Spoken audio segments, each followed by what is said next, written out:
And this is Spiked Up. Welcome to Spiked Up. Welcome to Spiked Up. Welcome to Spiked Up.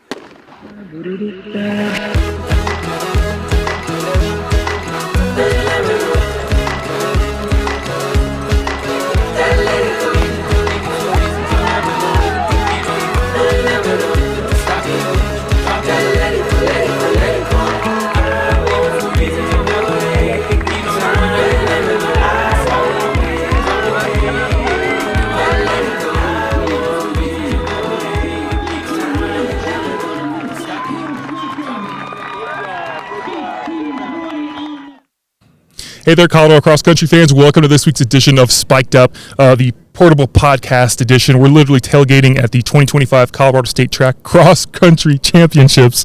Don't get ahead of yourself. Yeah, that's way ahead of myself. You are the Flash, so you technically are doing great. I was, that actually makes more sense. Yeah, I had to bring up the masks at some point. Yeah. Lots to talk about, plenty of action. Course records went down. It was wild. But before we get rolling with that, a huge shout out to the sponsors, the Niwot Market.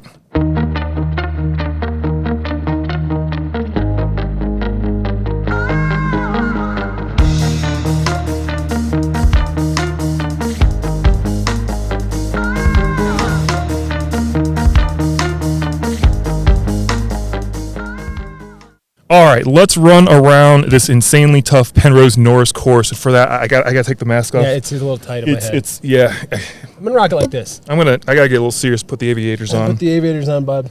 So, lots to talk about. We're gonna try to highlight as best as we possibly can. Obviously, there was something big going on in every classification, but if we talk about every little detail, we're gonna be here for hours on end. And by then, the parking lot will be actually empty, gone, and then the porta potties will be packed up too. So let's start with 5A this morning. The 5A boys, lots of fireworks. It was last week we talked about the race, and we were like, we have no idea. We can't really call it. We can just call it. There's a lot of great athletes in the race. Ben Adams takes this one. What was that, like 15:02? Great run for him. He's got one loss in the season, but now he's got a state title. Yeah, and I think it was super exciting. I was on the hill, so exciting to kind of watch how it all played out. It was, it wasn't that close until the water. Unfortunately, there was a little bit of a spill, a little drama in the water that I think kind of changed that race over. I think it was all Niwot. It was Hunter Robbie from Niwot who actually had a pretty solid lead. Went into the creek, and the creek took a victim here. It took many this today. Yeah, honestly. Actually, it seemed like it took a lot of victims today, but turned that race around. Hunter Robbie obviously got second, but then you got the U.S. number 1 Niwot boys dominating victory. Yeah. What did they have? All 5 in the top 10, I believe. Yeah. And one thing, I mentioned this a little bit last week, but freshman Jude Ritzenhein was their third runner today. He's moving on up on one of the best teams in the country. That's just an impressive performance on its own. Well, and shout out, too, in that 5A race, Jackson Ferguson. Yeah. Talk about another freshman in there. Sophomore, excuse me.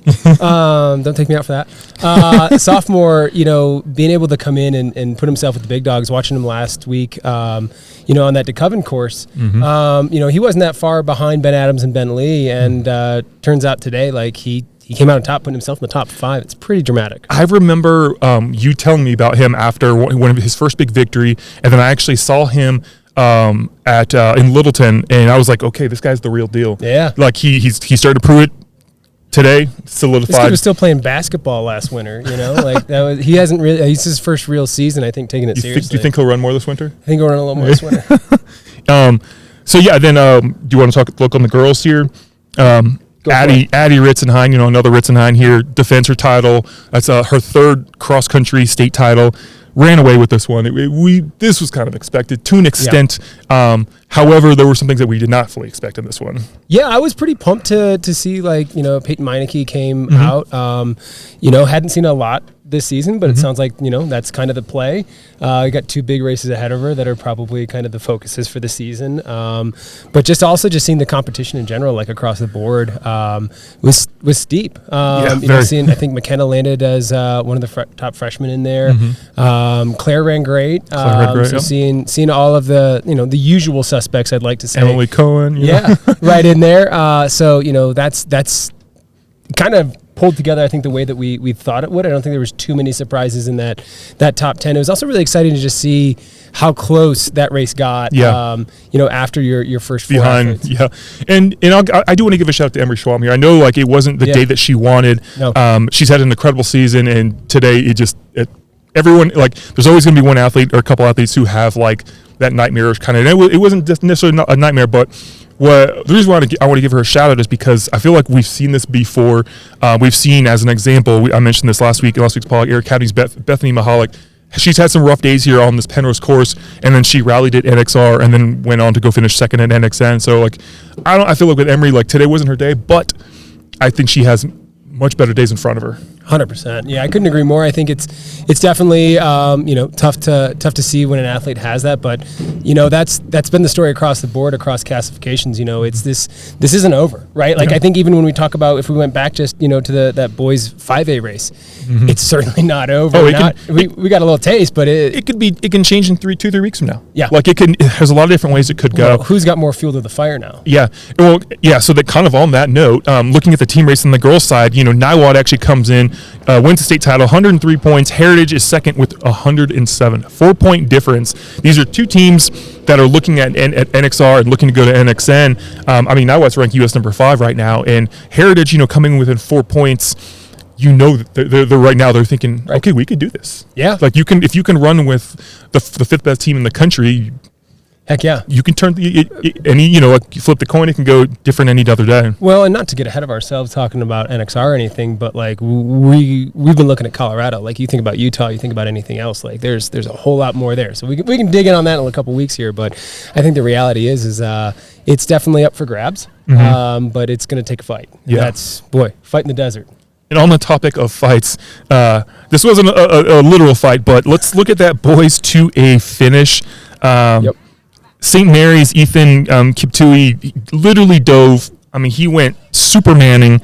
Do you have the Superman? Superman? Where is it? Oh, here it is. He unfortunately Kiptui over Nick Clark.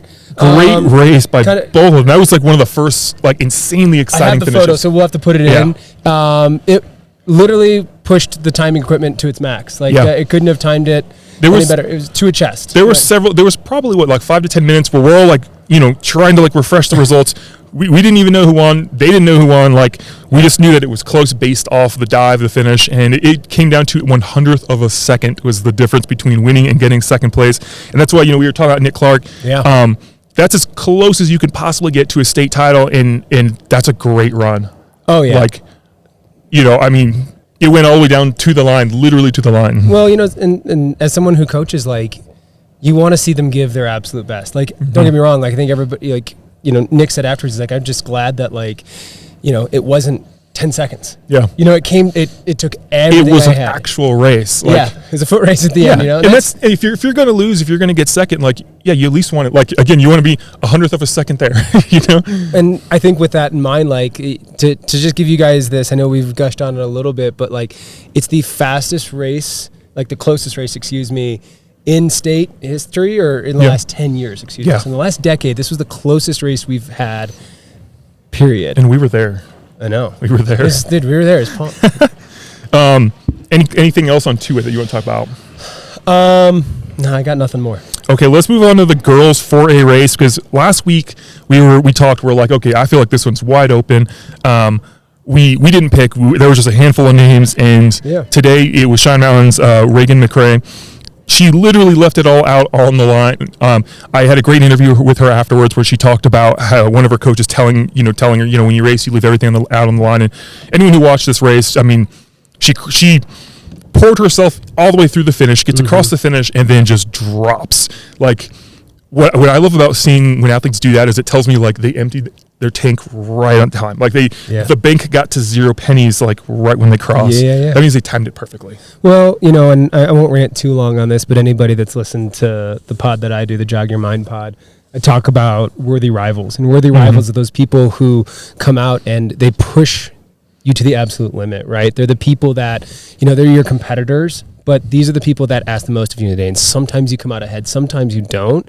But having a worthy rival, like, what a beautiful thing to have. Like, you know, to Kiptui, to Clark, like those boys, like, they were both worthy rivals for each other. And, you know, I think they're going to get a chance to see each other again in track. And I think this is where, you know, you start to get months worth of fire for some of these races that we saw today will literally fuel an entire winter of training, and I can personally relate to that. Absolutely. And then talking about worthy rivals, on the girls' team race, Timnath took this one. We kind of predicted this one, but but who was close? This is what is really, really exciting is who got second. And they actually had a great day. Battle Mountain girls, you know, they've been consistently good. They have an incredible program, and today they almost came in and stunned Timnath. But Timnath came in, they did exactly what they've done all season, and they won a state title. Yeah. Let's go to 3A before we talk about 4A. Let's dig in. Okay, so 3A, highlights on this one, I'm going to say TCA boys and girls swept the team races.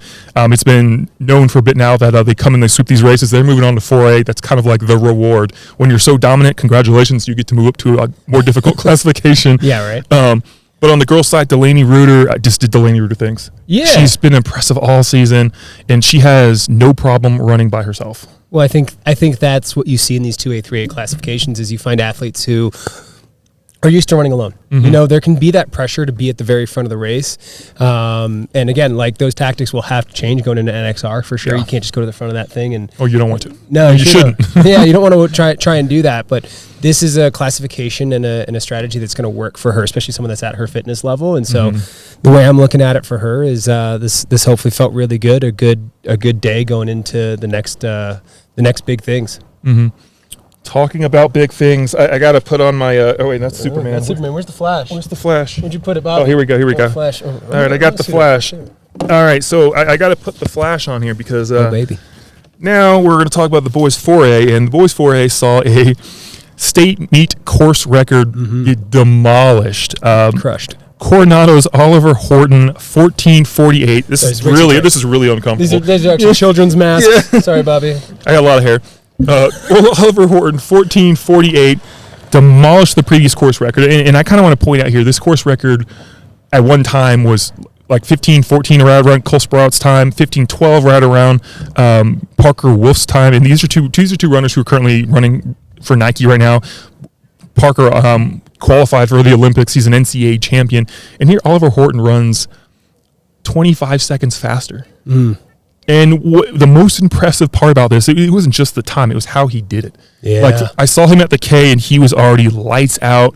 All of his attention was in front of him. Like, I think Dylan Blair gave chase there for a bit, put in a great effort, but Oliver Horton was just man on a mission. In a league of his own, in a race of his own. And what I love about this is I love it when people race like this, when they put everything on the line like that, like from the gun. I mean, it's bold. Yeah, no risk, no reward. It can backfire spectacularly. Yeah. But, you know, he's done it all season, and he does it today for a state title and a course meet record. It just screams, it just oozes like confidence. Totally. And I think the thing is we got a couple more of these. Yeah. Yeah, this wasn't senior year. Yeah. Yeah, exactly. That's even more frightening is the fact that, like, he's a junior. Yeah. We got another. We get to see what more damage could be done on this course. And which is wild on that note is like, you know, every state meet where there's track or cross, I feel like there's usually like at least one race or one moment where I have like mind blown kind of a moment. Seeing someone break 15 minutes on this course is just wild to me because, again, like when you consider the people who've run on the course previously, like this course has like been very, very similar for like the last decade or so, and knowing the kinds of names that he ran faster, he didn't just beat everyone here on the course today. He beat everyone in history by a lot. I'm still going to be processing this because that was just wild. That to me, that was the performance of the day. Obviously, I mean, like for me, because that's just the state meet course record. Yeah, and I mean, I got to watch him from afar, you know, and it's just smooth, man, smooth as butter. Yeah, you know, that was such a great thing to see. Is just you know, the race that was behind him as well, and just it was not, you know, I think you had, you know, Blair. You know, right off. He held on. He held on too. He held on, and he was in no man's land for long. It's a hard place to run. Yeah, that's a very hard place to run. I mean, it was a gamble to go and chase Oliver, but at the same time, it obviously paid off. He got second. Obviously, I would imagine he was looking for a one there, but still, that's a great run. A great effort by him. And then going back to Oliver, and then the cherry on top about this, all of it is state title for Coronado. Yeah. On the back of Xavier Campos actually coming into this one a little bit injured, and Xavier still had a great race despite not being 100%. Coronado comes away with a state title. I don't think it gets much better than having like that sweep of an individual title and a state title. Yeah, and I mean a great shout out to someone like Lisa. She's clearly been able to, bring her coaching into that program and do some great things. And so this isn't her first state title as a coach, so I doubt it'll be the last. Yeah, so it's exciting to see. Again, it was not completely in the bag for Coronado at all. So exciting to see it all come together for them, and just seeing the celebration afterwards too. Yeah, I think we're actually missing out on like. Oh yeah, there's definitely a party. I might go crash this later, and if I don't, it's only because I'm exhausted and I've been up since like 4 a.m. Yep. But I did see a lot of candy, and I bet it's like now they're celebrating Halloween. So yeah, ooh, I kind of want some Halloween candy. That does sound like a What's your favorite one? Like I'll do this real quick. Like a little Twix, maybe. Yeah. Yeah. Twix, like especially if you put it in the refrigerator for like an hour, it gets a little cold, but then you put it in your mouth and it kind of melts. Oh my gosh! Frozen fun size Snickers. Mouth is watered a little bit there. Yeah, well, I'm hungry now. It's getting there, bud. It's getting there. It's almost 4 o'clock. We're doing this thing. Last thoughts? Anything that really or actually, if you want to give a shout out to an athlete or a team. Ooh, you know what? Honestly, I'm going to go a different way for this.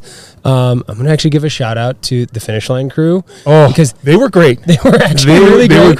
They gave me all the Gatorade I could have wanted, and they didn't judge me for drinking like 3 cups in a row. It's so dusty out here. I got a little parched.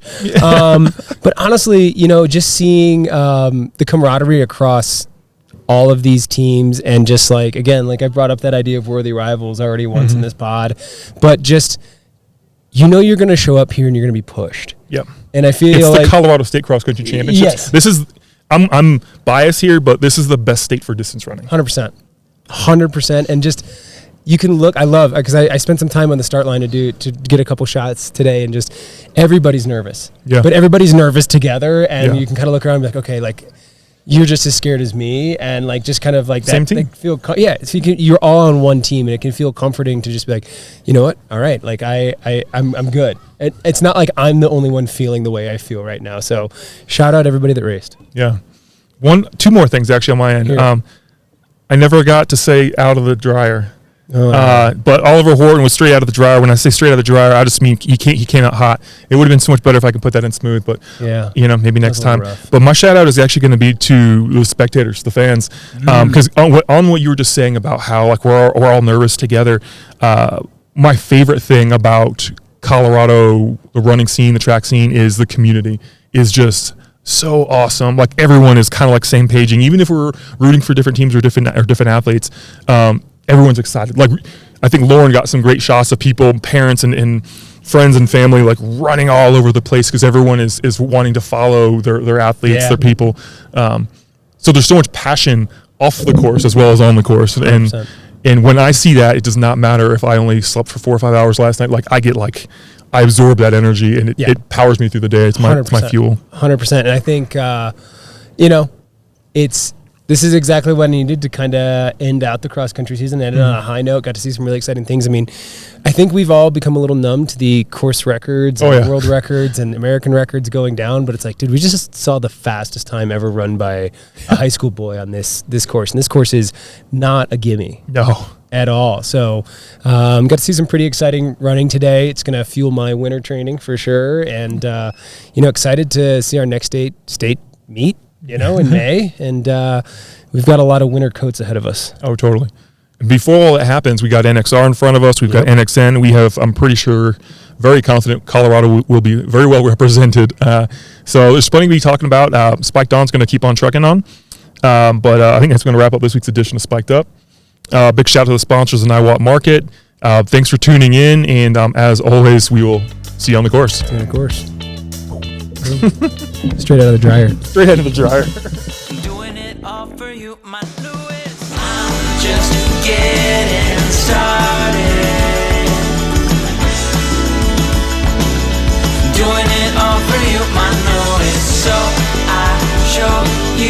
spot.